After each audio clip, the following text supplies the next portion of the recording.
Madam, आज छात्र प्रदर्शन कर रहे हैं। उनका आरोप है कि 75% से कम जिनकी अटेंडेंस है उन्हें परीक्षा से बाहर किया जा रहा है जी। तो क्या कहना है इस पर आपका?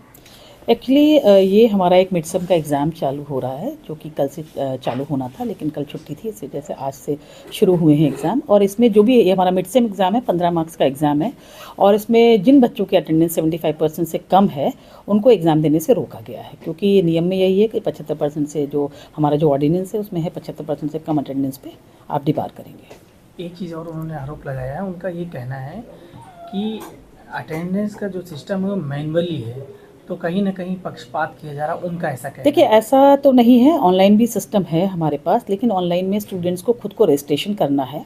जब वो रजिस्टर कर लेता है उसके बाद टीचर उसकी अटेंडेंस उस पर अपलोड करता है। जिन बच्चों ने रजिस्टर किया हुआ है उनकी अटेंडेंस अपलोडेड है, लेकिन कुछ बच्चों ने जानबूझ के रजिस्टर नहीं किया हुआ है, इसलिए उनकी अटेंडेंस अपलोड नहीं हो पाई है।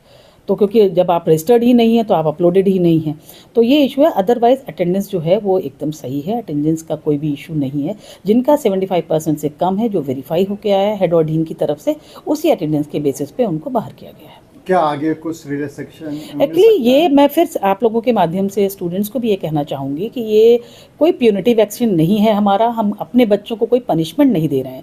हम भी ये चाहते हैं कि ये बच्चे, क्योंकि इंजीनियरिंग के छात्र हैं, प्रैक्टिकल और थ्योरी दोनों क्लासेस उनके लिए बराबर ज़रूरी हैं। आगे प्लेसमेंट में, कंपनीज़ में वो प्लेस हों, अच्छा प्लेसमेंट हो उनका, अच्छा पैकेज मिले, इसके लिए अटेंडेंस बहुत ज़रूरी है और वो क्लास करें। इसलिए ये उनके बेहतरी के लिए है कि, और ये हमने इस पॉइंट पे उनको रोका है। पहले भी हम लोग इस तरह के डिसीजन लिए हैं, लेकिन फिर हमने बच्चों की बेहतरी के लिए अपने डिसीजंस को वापस लिया है। लेकिन ये सिर्फ 15 मार्क्स का एग्जाम है। बार बार जो हम लोग वर्बल उनसे कह रहे हैं उससे बच्चे नहीं मान रहे हैं, इसलिए हमें ये हार्श डिसीजन लेना पड़ रहा है। लेकिन मैं फिर सारे बच्चों को आपके माध्यम से एक यकीन दिलाना चाहती हूँ कि ये बिल्कुल भी इसको पनिशमेंट की तरह न लिया जाए।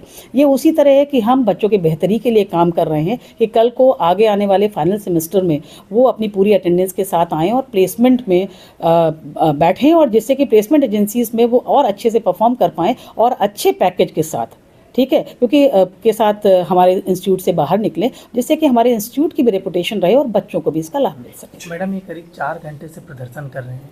छात्रों का कहना है कि अगर उन्हें राहत नहीं दी गई तो वो लगातार डटे रहेंगे। एक्चुअली छात्रों से हमारी सुबह भी बात हुई। एग्ज़ाम हमारा 10:30 बजे शुरू हुआ था।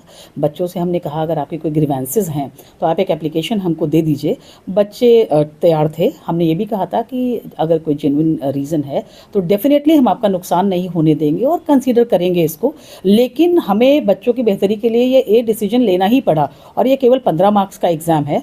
और अगर हम ये डिसीजन अभी नहीं लेंगे तो ये अटेंडेंस और इन सब की शॉर्टेज बनी रहेगी, बच्चे क्लासेस में नहीं आएंगे और आगे जाके उन्हीं के परफॉर्मेंस में फ़र्क पड़ेगा। और जो आप कह रहे हैं कि 4 घंटे से डटे हैं, एक्चुअली मैं फिर कहना चाहूँगी कि हमारे बच्चों से हमारी सवेरे बात हुई थी और वो कन्विंस थे, और हमारे पास कुछ मेल्स भी रिसीव हुई हैं, कुछ हार्ड कॉपी में बच्चे एप्लीकेशन दे के गए।